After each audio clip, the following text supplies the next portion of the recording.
Esse é o Ancapso e nós vamos falar agora sobre a situação na Ucrânia. Hoje, dia 5 de abril, são 8 horas da manhã aqui no Rio de Janeiro, 2 horas da tarde lá em Kiev, no momento que eu gravo esse vídeo, e os russos continuam assustados com a possibilidade de um avanço ucraniano, de uma grande ofensiva ucraniana iminente nas próximas horas, nos próximos dias. Isso provavelmente é função também do próprio comando russo tentar manter os soldados em alerta, né, e motivados para continuar lá. Os russos não conseguem avançar nada, eles começam a ficar realmente sem ter o que fazer, né? Agora pelo menos eles têm a tarefa de defender do avanço ucraniano. Em Avdiivka, o avanço russo parou completamente, mais uma vez os ucranianos conseguiram seu objetivo de atritar as forças russas até elas se tornarem incapazes de avançar. Em Bakhmut, os russos alegam ter avançado um pouco mais no centro da cidade e tomado a estação de trem que tem ali no centro. Na verdade, é um museu, a estação não funciona mais. É um museu que tem ali no centro da cidade, o que tinha, né? Essa altura está tudo destruído também. Mas não temos confirmação disso ainda. Agora, o que a gente ficou sabendo é que o prédio da prefeitura, lembra que o Prigozhin falou que ia botar bandeira no prédio da prefeitura de Bakhmut e coisa e tal? Esse prédio está totalmente destruído e tudo indica os russos chegaram a tomar o prédio, chegaram a entrar no prédio e o prédio foi destruído depois, ou seja, foi mais uma armadilha ucraniana ali, né? O Igor Strelkov, aquele criminoso de guerra russo, comparou mais uma vez a situação em Bakhmut com Stalingrado. Para quem não lembra, Stalingrado foi a extensão máxima que os alemães conseguiram na Segunda Grande Guerra. Eles também ficaram meses e meses tentando tomar a cidade de Stalingrado, e em determinado momento o líder alemão falou lá, o comandante alemão das tropas ali na região, chegou a falar que não, Stalingrado está tomada, oficialmente tomada, só faltam alguns quarteirões ali perto do rio Volga e pronto, né? Pois é, essa lembrança não é muito boa, porque foi justamente ali que os soviéticos começaram a contraofensiva deles e acabaram destruindo completamente dois exércitos alemães inteiros, só ali em Stalingrado, né? Um agente russo da FSO, que fazia a segurança de várias autoridades lá no Kremlin, inclusive do Putin, ele fugiu para o Ocidente e resolveu falar sobre o que está acontecendo lá na Rússia e falou algumas coisas que a gente já imaginava, né? Como, por exemplo, o Putin chegou sim a ser internado em abril de 2022, justamente no momento em que ele percebeu que o plano dele deu errado. Foi aquilo que a gente mencionou para vocês. O plano do Putin nunca foi uma guerra longa. Ele esperava entrar com aquela quantidade de tanque enorme e a Ucrânia iria desabar, o governo iria se desmanchar. No que o governo ucraniano não se desmanchou, começou a perseguir os russos no norte, ele percebeu que o plano dele foi por água abaixo. O que a gente vê desde março de 2022 até aqui é o Putin empurrando a coisa com a barriga, tentando achar uma solução para o buraco em que ele se meteu, né? Tem mais informações sobre isso, a gente vai falar daqui a pouquinho. O mercado de imóveis de luxo em Moscou está desabando. Você consegue comprar apartamentos de luxo em Moscou por metade do preço. Por quê? Porque todo mundo que tem alguma condição está saindo da cidade, está vendendo seus imóveis de lá, né? Inclusive famílias de generais e altos comandantes das Forças Armadas russas já estão prevendo que o que vem por aí não é uma coisa boa, tanto do ponto de vista militar quanto do ponto de vista econômico. Então, antes de mais nada, estão se desfazendo de propriedades em Moscou e levando as famílias para a Europa e para os Estados Unidos, inclusive mais de 500 famílias de oficiais russos estão indo para os Estados Unidos também. E o Putin convidou o ladrão de 9 dedos, o corrupto do Lula, para visitar Moscou. Eu acho que o Lula não vai ter coragem de chegar a esse nível de mau caratismo, né? Não sei, não espero muita coisa do Lula mesmo. Mas chegar a esse grau de mau caratismo eu não creio que ele chegue. De qualquer forma, o mero fato do Putin convidar o ladrão para se juntar com ele lá já mostra o nível que é a presidência brasileira nesse momento, né? Infelizmente, o povo brasileiro colocou um corrupto socialista que se alinha automaticamente com todas as ditaduras possíveis no mundo, né? E ainda fez isso à guisa de preservar a democracia. Olha que coisa mais escrota, né? Realmente um absurdo. Vamos falar sobre esses e outros assuntos em detalhes. Essas notícias foram sugeridas por Eu Amo Você, Sagat Bordiev e várias outras pessoas. Obrigado aí ao pessoal que sugeriu a notícia. Obrigado a você que está assistindo o nosso vídeo. Se você gosta do nosso conteúdo, por favor, deixe o seu like e se inscreva aqui no canal, né? Pois bem, houve uma explosão em Kursk ontem. A gente não sabe ainda o que é, não se sabe se foi um acidente, se foi um ataque, mas teve uma explosão. Alguma coisa estava pegando fogo ali em Kursk. Kursk fica aqui ao norte, aqui, ó, nessa cidade aqui, próximo à fronteira com a Ucrânia, né? A Força Aérea Ucraniana publicou essa foto aqui em breve, né, mostrando o que parece ser um míssil ar-ar americano plugado num avião da Força Aérea Ucraniana. Não dá para ver exatamente que tipo de avião que seja isso aqui, mas o que o pessoal está dizendo aqui é que provavelmente, ó, é um AIM-120, ou um AMRAAM, que é um míssil de médio alcance ar-ar, ou seja, disparado de um avião contra outro avião, e é uma arma das mais modernas americanas, ou seja, isso pode indicar que os ucranianos estão recebendo esse tipo de armamento aí dos americanos, ou em breve vão receber esse tipo de armamento, e que já resolveram o grande problema, que é como colocar isso em aviões ucranianos, porque são tecnologias diferentes, né? Tipicamente esses mísseis são feitos para os aviões ocidentais, né? E outra foto, outro vídeo de provocação aqui do exército ucraniano mostra mais uma patrulha ucraniana lá na região de Kherson, atravessando o Dnipro. Isso aqui não é novidade, a gente sabe que os ucranianos têm feito várias incursões ali na margem esquerda do Dnipro, justamente para mensurar as tropas russas ali na região, para preparar alguma coisa por ali, né? O próprio exército ucraniano deixou claro que o objetivo deles nessa região aqui de Kherson, né, eles ficam atravessando o rio aqui para o lado de cá, o objetivo deles é tentar estabelecer uma faixa de uns 20 quilômetros sem presença russa aqui, não pretendem fazer uma ofensiva, mas simplesmente afastar os russos daqui. A coisa é difícil deles conseguirem fazer isso, né? Mas enfim, esse é o objetivo declarado deles. Eles têm lançado essas imagens aqui provocativas, mostrando que eles estão atuando na margem esquerda do Dnipro, né? Bom, o Sladkov, que é um outro blogger militar russo também, está reclamando da falta de artilharia, de munição de artilharia entre os russos.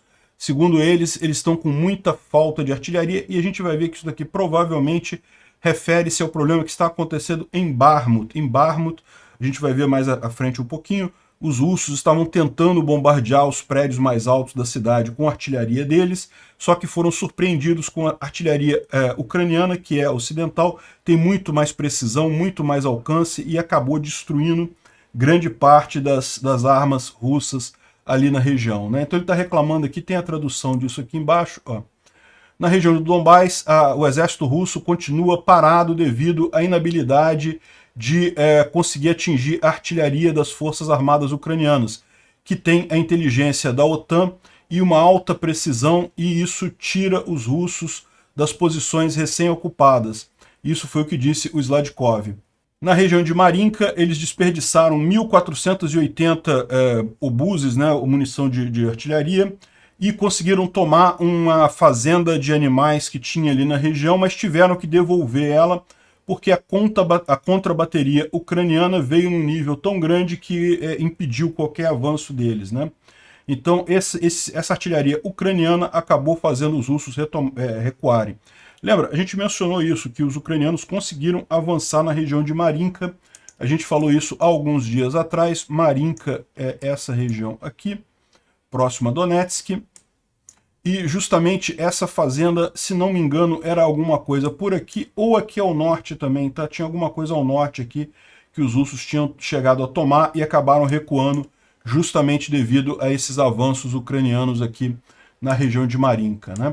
E os russos estão cada vez mais ansiosos com a possível contraofensiva ucraniana que tá chegando, né? Como eu falei para vocês, não vai ser alguma coisa nos próximos 10 dias, ou nos próximos agora 8 dias, né? No dia 14 de abril, o sol já deve voltar, o tempo já deve melhorar lá na Ucrânia. Aí é possível que a partir do dia 14 de abril exista alguma coisa. Até lá, pouco provável, está chovendo muito na região, a previsão é de mais chuva até o dia 13 de abril, mas de qualquer forma isso não impede os russos de estarem apavorados, né?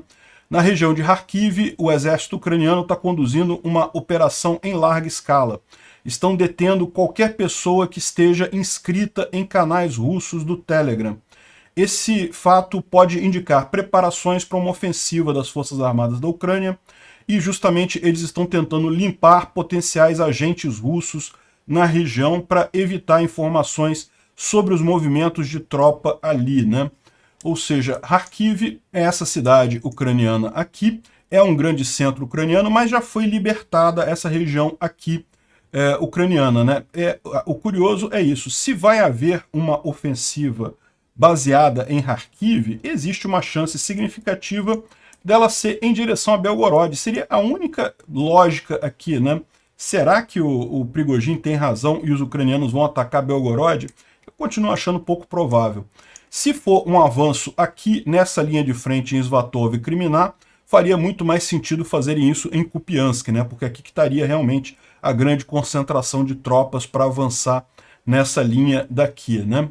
Enfim, o que ele está dizendo aqui é justamente que o serviço secreto ucraniano está inspecionando as pessoas, identificando eventuais ucranianos ou pessoas que estejam lá em Kharkiv com acesso a Telegram russo, né? Pode ser indicar alguma ação ali significativa. E mais um comandante russo, o Vladimir Rogov, deu uma entrevista para a RIA Novosti, que é uma das principais empresas de mídia lá na Rússia, falando que os ucranianos já estão prontos e aguardando o sinal para iniciar, né? Tudo pode acontecer a qualquer momento e eles estão prontos para encontrar o inimigo em completo armamento, né? Em proteção completa, né?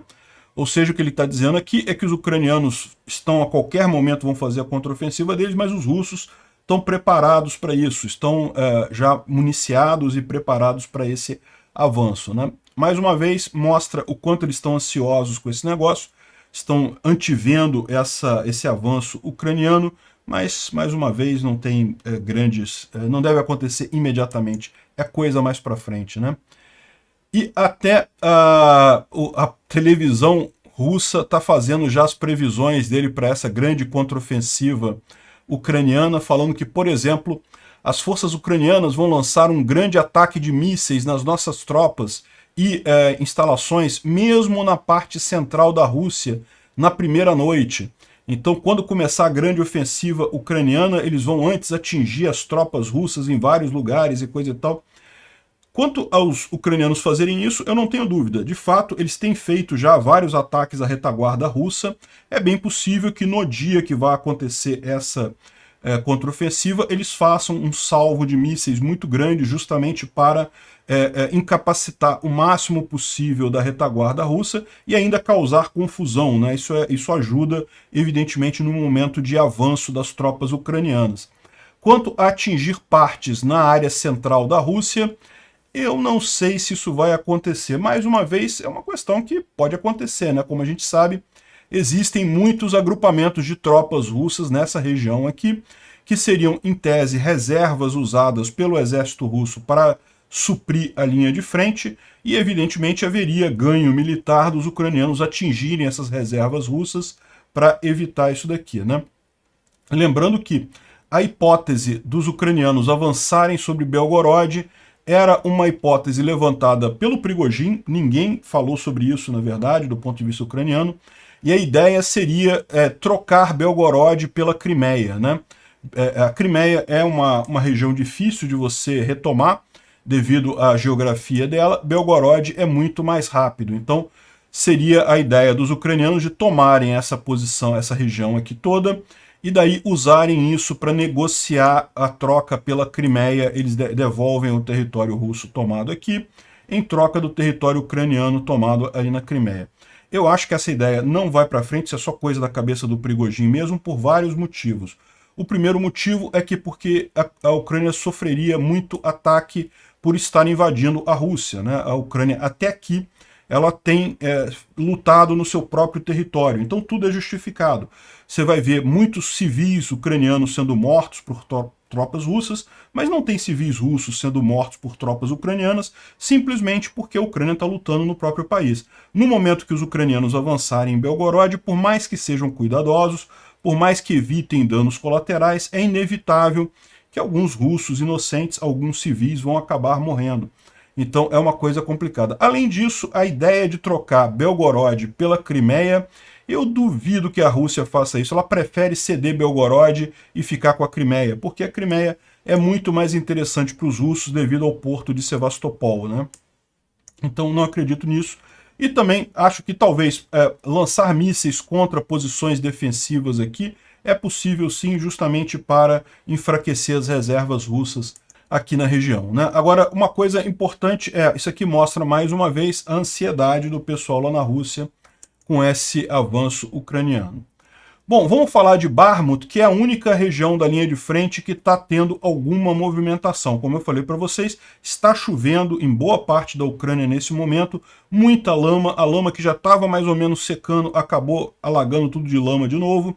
Então, o grosso da linha de frente continua sem nenhuma mudança, só em Bakhmut, que, segundo os russos disseram, eles capturaram a área da estação de trem de Bakhmut 1, que é essa estação que fica aqui. A gente viu há poucos dias atrás um soldado ucraniano dizendo que essa estação ainda estava nas mãos dos ucranianos, mas segundo os russos, eles tomaram essa estação agora. Isso pode acontecer.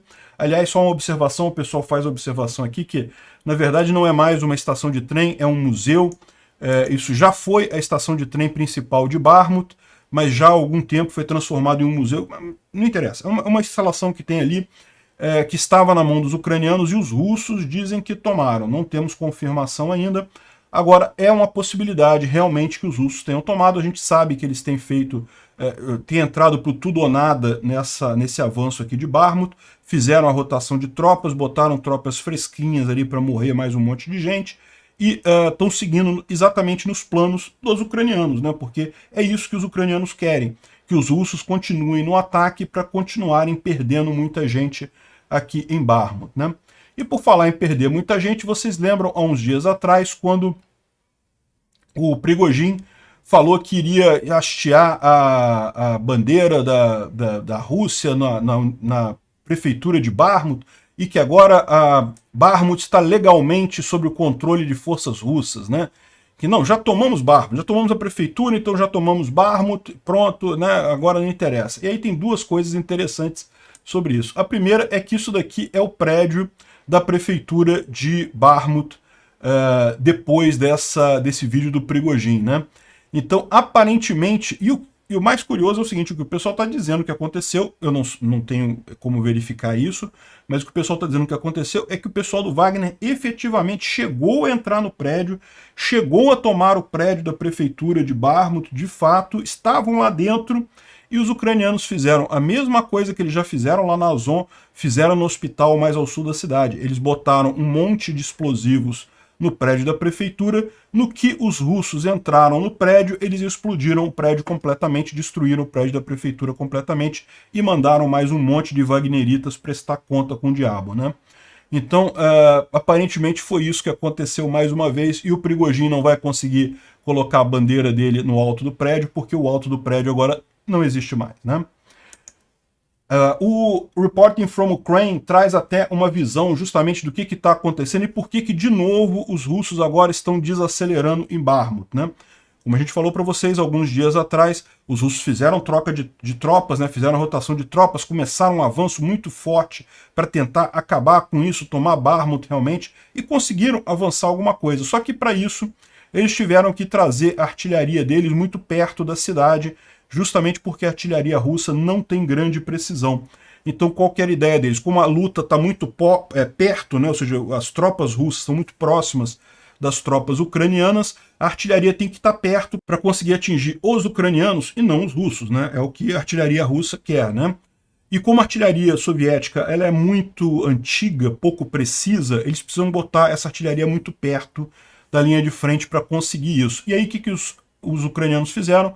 Trouxeram 5 companhias de artilharia aqui para próximo de Bakhmut, e usando o equipamento da OTAN, que é muito mais preciso, destruíram boa parte dos equipamentos de artilharia dos russos aqui, e com isso está matando esse novo avanço russo na região, né? Os russos chegaram a avançar, a gente falou aqui, tomaram aqui a região da prefeitura, talvez tenham tomado também a parte da estação de trem aqui mais ao norte, coisa e tal, mas já começaram a desacelerar de novo, justamente porque perderam a possibilidade de usar artilharia para destruir os prédios ali na região. Ou seja, mais uma vez é o sucesso da estratégia ucraniana de atritar as forças russas, ou seja, destruir o máximo de coisa das forças russas, tanto de soldados quanto também de equipamentos, de forma que isso tudo vai deixar eles muito mais frágeis para a contra-ofensiva que vai vir por aí, né?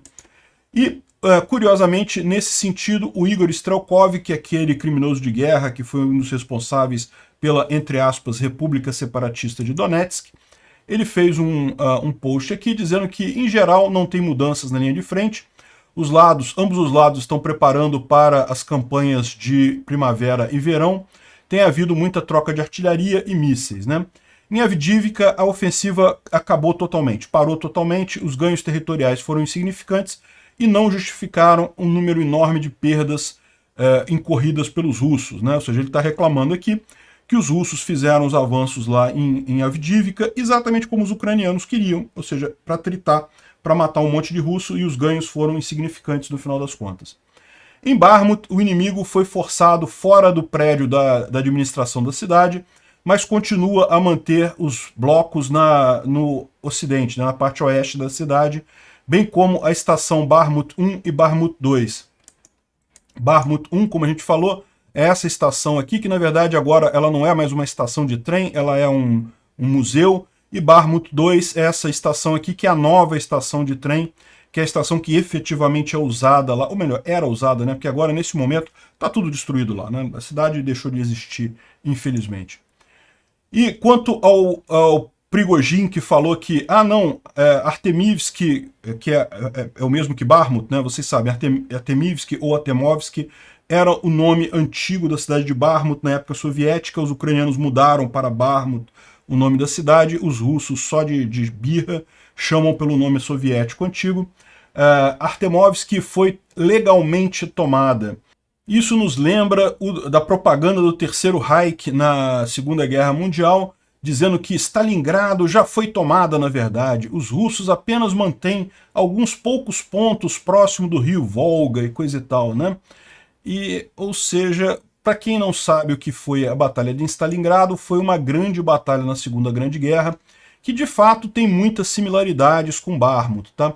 Bakhmut seria uma versão menor dessa cidade de Stalingrado. Stalingrado, na verdade, mudou de nome depois do fim da União Soviética.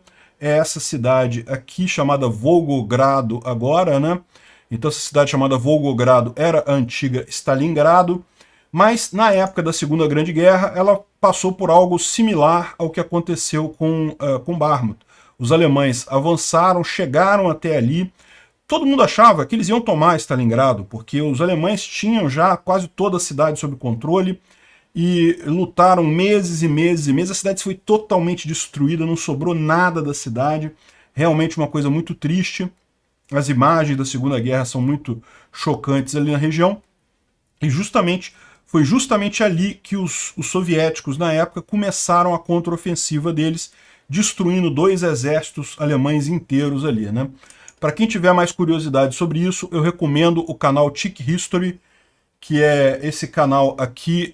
O rapaz é até um libertário inglês, e ele tem uma série, olha só, uma série extremamente detalhada, que ele vai dia a dia da Batalha de Stalingrado, o que foi feito cada dia, cada ordem que foi dada, cada posição que foi tomada pelos alemães, depois retomada pelos soviéticos e coisa e tal, posicionamento dos exércitos todos, e dá para ver aqui que realmente os alemães cercaram as tropas soviéticas, aqui faltava poucos quarteirões da cidade aqui no final para conseguir totalmente tomar a cidade, né? E no entanto, Os russos ou soviéticos na época fizeram exatamente o que os ucranianos estão fazendo agora, atritaram as tropas alemãs, destruíram muita coisa, muito equipamento, muito pessoal. Quando as tropas estavam bastante fracas já, eles iniciaram a chamada Operação Uranus, né?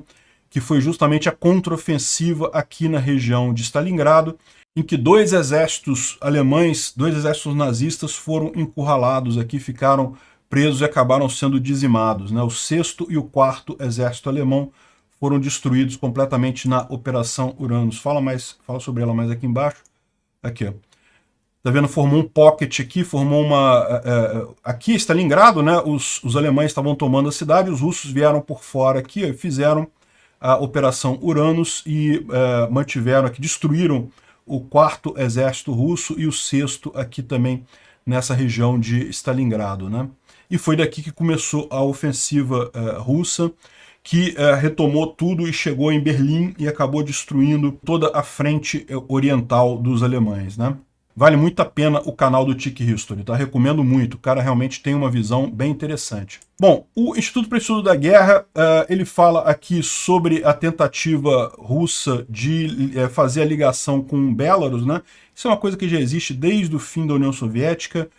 O Putin, mesmo antes do Putin, quando era o Boris Yeltsin, já havia negociação com o Lukashenko para unir os dois países, né, fazer uma grande união e coisa e tal, mas o Lukashenko ele fica numa jogada de que ele faz as coisas, mas não vai muito à frente, ele não quer, na verdade, fazer isso, né? Ele fica querendo negociar justamente porque ele consegue sempre alguma concessão russa, algum dinheiro russo prometendo se unir à Rússia, mas nunca conclui isso daí.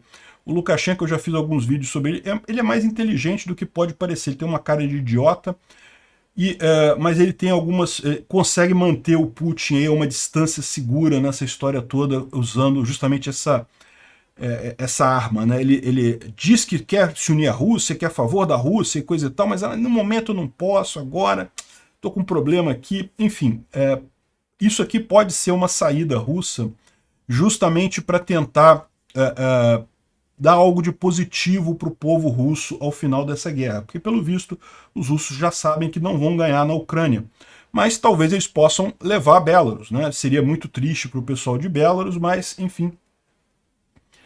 O Kremlin continua a fazer ameaças vazias também contra os países do Ocidente, à frente da ofensiva ucraniana, né, da ofensiva planejada ucraniana, ameaçando as armas nucleares e coisa e tal, mas a gente já viu que eles não vão fazer isso, né? Já expliquei para vocês por quê.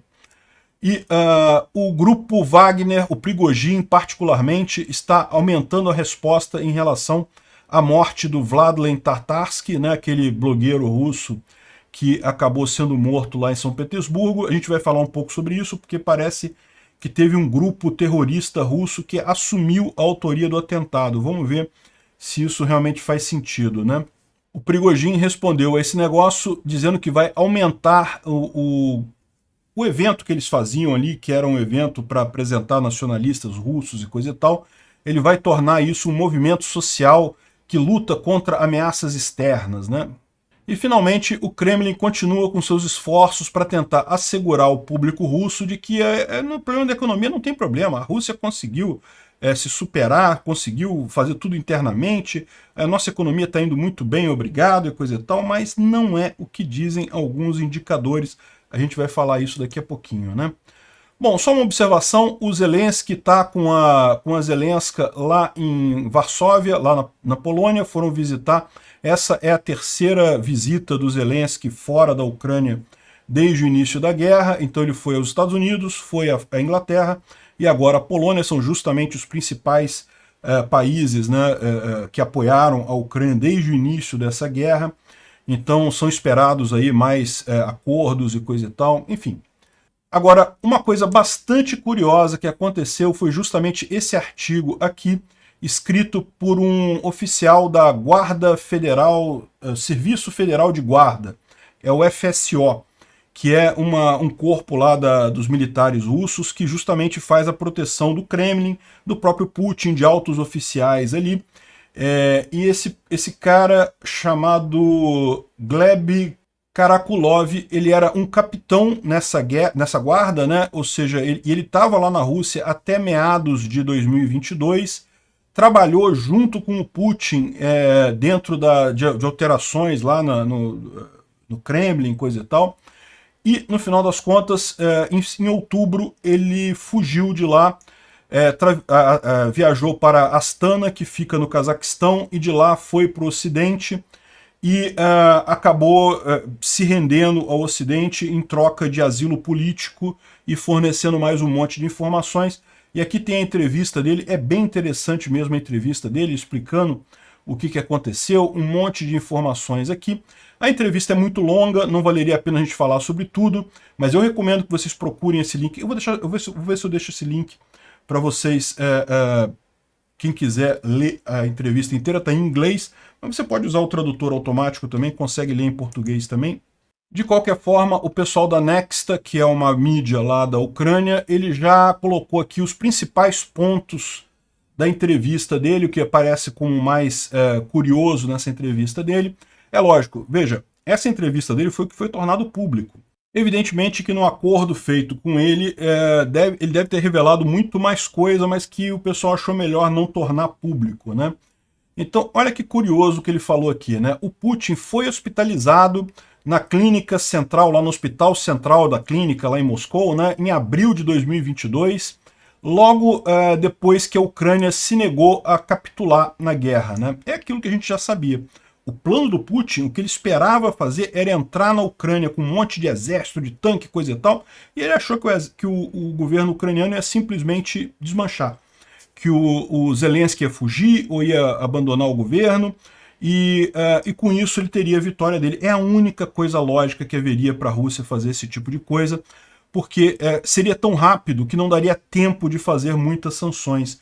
E aí ele colocaria ali um presidente leal a ele e até poderia sair da Ucrânia, poderia acabar, abandona a Crimeia, abandona o Donbás. Se tem um presidente pró-Rússia na Ucrânia, ele não precisa mais, não tem mais problema nenhum. E daí ele poderia até resolver outros problemas de sanções, de outras situações com ele. O objetivo dele era esse, era uma guerra rápida. No momento que ele não conseguiu tomar Kiev, no momento que os ucranianos resistiram, no momento que o Zelensky falou que eu não preciso de uma carona, eu preciso de munição, ele já percebeu que tinha perdido essa guerra. O que ele está fazendo agora é tentar empurrar com a barriga, esperando que alguma coisa aconteça que ajude ele, que mostre uma saída para ele nessa história toda, né? E ele ficou tão mal com isso que chegou a ser hospitalizado lá em Moscou. E o Putin viaja para a residência dele em Valdai, sempre num trem blindado, né? E que é justamente os serviços secretos que fazem a segurança dele, e eles consideram a Kabaeva como a efetiva esposa do Putin, né? O Putin, vocês sabem, ninguém sabe bem ao certo quem é a mulher dele, quem não é, ele já foi casado, separou e coisa e tal. Para o serviço secreto é a Kabaeva. E apesar de todas as desculpas, o palácio de Geledzik pertence mesmo ao Putin. Esse palácio aqui enorme foi que o Navalny fez um documentário acusando o Putin de corrupção, mostrando que o Putin tinha esse palácio, e o Putin nega que esse palácio seja dele. Ele confirma aqui que sim, o palácio é dele, né? Outra coisa que ele fala é o seguinte: todas as residências do Putin têm exatamente o mesmo escritório, de forma que é impossível saber onde ele está apenas pela foto. Então, o que ele quer dizer é isso daqui, ó. Tá vendo essa imagem aqui dele numa mesa, com o Windows XP aqui rodando no micro, o micro com uns alto-falante velho pra caramba, uma coisa que chega a ser patética aqui, uns telefonão antigo. Esse escritório aqui, em cada residência do Putin, tem um exatamente igual, da mesma forma, com os mesmos móveis, com a mesma coisa. Por quê? Porque aí, se você vê essa imagem, que é uma imagem muito comum, né, do Putin fazendo reunião com não sei o que lá, você não tem como saber exatamente aonde ele está, se ele está no Kremlin, se ele está no palácio dele, se ele está na casa de campo dele, enfim, qualquer residência dele, ele tem o mesmo escritório, né? E, além disso, ele não usa celular, não usa internet, tudo que ele pega de informação é do pessoal do serviço secreto. E também, além da maleta nuclear que ele anda, ele usa também um cubo, que é uma grande estação de trabalho em que ele pode usar para fazer negociações secretas e coisa e tal. Enfim, muito interessante essa entrevista aqui, muita informação sobre o Putin nessa história, né? Algumas coisas a gente já imaginava, a verdade é essa. Bom, olha só, vocês lembram, a gente falou alguns dias atrás da morte do Tatarsky, né, do Vladlen Tatarsky, que morreu num café lá em São Petersburgo, que era um blogger militar radical russo, e que o governo estava falando que era uma organização dos ucranianos junto com Navalny e coisa e tal. Pois bem, entrou mais uma figura nessa história aqui. A gente falou que isso é besteira, isso foi o FSB que fez isso daí, né? Mas agora o Exército Nacional Republicano Russo disse que foram eles que fizeram este ataque, né? Esse Exército Republicano Russo foi o mesmo que assumiu também o ataque contra a Daria Dugina. Lembra a filha do Alexander Dugin, que foi morto lá atrás? Eles também disseram que foram eles que fizeram esse ataque, né?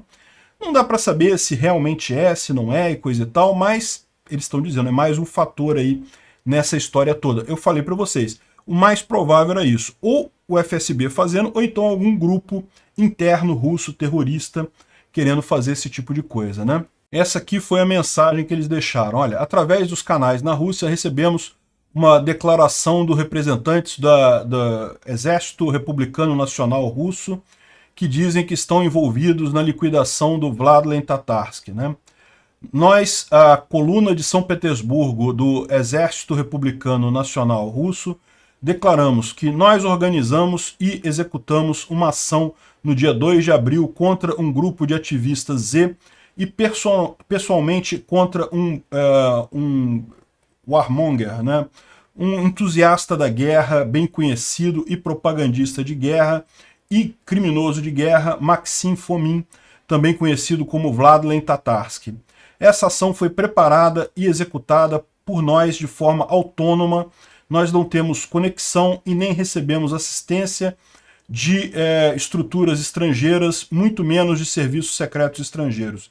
Essa ação foi feita em um clube que é propriedade de um dos mais famosos gangsters e criminosos russos, o Prigozhin, e como resultado dessa ação, o clube vai parar seu trabalho e nós estamos satisfeitos com isso. Essa ação foi feita não direcionada a civis e todas as vítimas estão entre pessoas que apoiam a guerra, justificando crimes de guerra do regime do Putin, né? As forças de segurança russa agiram em seu estilo tradicional, acusaram e tentaram atingir aqueles que eles conseguem atingir, independente de envolvimento, como aconteceu com a Daria Trepova. Daria Trepova é uma figura conhecida no movimento feminista e esquerdista e é uma heroína. Em um tempo em que muitos oposicionistas russos apenas escrevem posts no Facebook e piscam luzes de lanterna, ela lutou, foi para protestos e arriscou a própria liberdade participando em todos os movimentos de oposição que agora se negam a ajudá-la. Nós pedimos que ativistas de direitos humanos ajudem a Daria Trepova e outras pessoas inocentes que caiam nas mãos dos guardas do Putin. Nós também chamamos a oposição russa e coisa e tal. Enfim, faz uma declaração grande aqui, justamente assumindo esse ataque lá na região, né? O rublo teve mais desvalorização em relação ao dólar. Ele tem vindo numa crescente de desvalorização em relação ao dólar. Esse aqui é o aumento do dólar em relação ao rublo. Agora, eu já falei para vocês no início dessa guerra e repito de novo, essa informação aqui não quer dizer nada. Porque no momento que começaram as sanções, simplesmente não existe mais mercado entre dólar e rublo. Ninguém mais compra rublo. Não existe mais isso. Então, o valor do rublo neste momento é ditado pelo Banco Central Russo. Não importa esse valor. O Banco Central Russo diz qual o valor que ele quer e fica nisso, né? Muitas russetes ficaram no início da guerra. Ah, não, tá vendo? O rublo está valorizando em relação ao dólar porque as sanções deram errado. Nada. É só ver o volume de transações. O volume de transações despencou a menos de 1% do que havia antes da guerra. Antes você tinha uma bolsa em que as pessoas trocavam dólar por rublos. Aí sim você tinha uma valorização ali. Depois disso ninguém mais podia trocar dólar por rublo. Então no final das contas não tem mais. O Banco Central Russo diz quanto é que é o valor do rublo, né? Então isso aqui não quer dizer nada. Mas esse outro depoimento aqui é muito mais interessante, né? O David D. está contando aqui o caso. E ele está falando aqui sobre uma resposta, um comentário de um russo a um artigo numa revista lá em russo, que é bastante interessante. Ele fala aqui, ó, esse aqui é um russo falando, ele está transcrevendo o que o russo falou, né? A coisa é que, mesmo os generais alemães na Segunda Grande Guerra deram um jeito de abandonar tudo, fugir da Europa em chamas para a Argentina, Canadá e mesmo os Estados Unidos. E os nossos patriotas, sem nem piscar um olho, vão fazer a mesma coisa, vão roubar o resto que puderem e, como se nada tivesse acontecido, vão para Londres e até para os Estados Unidos. A minha experiência pessoal, em agosto eu comprei um apartamento pela metade do preço do mercado da filha de Konstantin Golachopov, que é um dos amigos do comandante em chefe. Pode procurar aí no Google, né? A família inteira dele agora está em Chicago. E eles estavam vendendo os apartamentos ali. Todo mundo sabe sobre o Chubais, que é um outro nacionalista também, que era muito próximo ao Putin e fugiu para a Turquia, e todo o resto. A longa história é que os generais, os familiares dos generais já estão abandonando a Rússia pelos Estados Unidos e Europa, sabendo que alguma coisa ruim está vindo. O mercado de residências na Rússia está despencando devido a justamente muitas pessoas saindo de lá, né? Então é curioso isso daqui, isso é muito mais importante em termos de indicação da situação econômica na Rússia do que qualquer outra coisa. E bom, vale a pena eles ficarem preocupados mesmo, porque está vindo aí mais um pacote de sanções da Europa, já estão conversando. A expectativa é que depois que as conversas comecem depois do feriado da Páscoa, que é domingo que vem, e saiam no menor tempo possível, né? Aqui uma coisa curiosa, o Samuel Bendet está falando algumas instruções que ele achou em Telegram russo sobre como construir drones. Vocês sabem, a DJI proibiu a venda de drones para a Rússia. É lógico, o pessoal ainda consegue fazer contrabando, levar alguma coisa, né? Mas está cada vez mais difícil para os russos comprarem drones. E aí a sugestão que ele está dando aqui é comprar os pedaços, né, os motores, o corpo, a placa e não sei o que lá, e montar você mesmo o seu drone. Segundo ele, isso é possível. Custa um pouco mais apenas do que um drone comprado pronto já, né? E isso aqui é uma coisa que é legal por um lado, né? Porque do ponto de vista libertário mostra como o governo está perdendo cada vez mais controle sobre o que as pessoas podem ou não podem comprar, podem ou não podem ter. Aquela ideia de que, não, o governo vai proibir armas, vai proibir você de ter armas. Cada vez mais você tem equipamentos que você compra peças e cria sua arma em casa, imprime a sua arma em 3D. É virtualmente impossível. É o que eu falo sempre, a gente está caminhando para o Ancapistan, para uma sociedade libertária, né? O que a gente tem que pensar é em soluções para a nossa sociedade quando não tiver um governo mais aqui. Como é que a gente vai resolver o caso da pessoa que tem arma e fica maluca e sai atirando nos outros, coisa e tal? A gente tem que resolver esses problemas sem um governo, sem uma lei proibindo arma, que isso é uma besteira, sempre foi, e vai se tornar cada vez mais uma besteira, né? Então ele explica aqui que os drones podem ser montados de forma muito simples com peças que você ainda consegue comprar no mercado lá na Rússia, né? Enfim, por outro lado, isso mostra como realmente fica difícil até as sanções americanas aos russos nesses aspectos assim. Mas veja, isso acaba sendo mais caro, né? A ideia da sanção é justamente encarecer o preço dessa guerra para os russos. Saiu o detalhamento daquele pacote novo de armas que os ucranianos vão receber dos americanos, né? Mais um monte de coisa aqui, e chamou atenção aqui vários tanques de combustível, né? Coisa realmente para logística. Impressionante realmente como o pessoal está preocupado com isso, né? Realmente a logística para essa ofensiva é algo bastante significativa. E, bem, tem bastante coisa aqui. Aqui, ó, 8 tanques de combustível pesados. São os tanques enormes que os americanos têm para levar combustível para a linha de frente, né? Então, realmente impressionante essa lista aqui. Indica que estamos perto mesmo da ofensiva ucraniana, né? Bom, e o Putin convidou o ladrão corrupto presidente do Brasil, o Lula, a viajar para Moscou, né? Eu não acredito que o Lula vá. Como eu falei, eu acho que isso seria demais até para o Lula, mas não tenha dúvidas, embora ele não vá aceitar esse convite, pode ter certeza que lá no íntimo o Lula ama o Putin, tá doido para estabelecer o máximo de relações possíveis e de jogar a gente do lado errado dessa guerra tão rápido quanto possa. Obrigado por assistir o vídeo até o final. Além de curtir, compartilhar e se inscrever no canal, considere se tornar patrocinador com valores a partir de R$ 1,99. Clique no botão Seja Membro abaixo para saber as condições e vantagens de patrocinar o canal. Mais informações sobre o nosso projeto, visite nossos sites indicados na tela.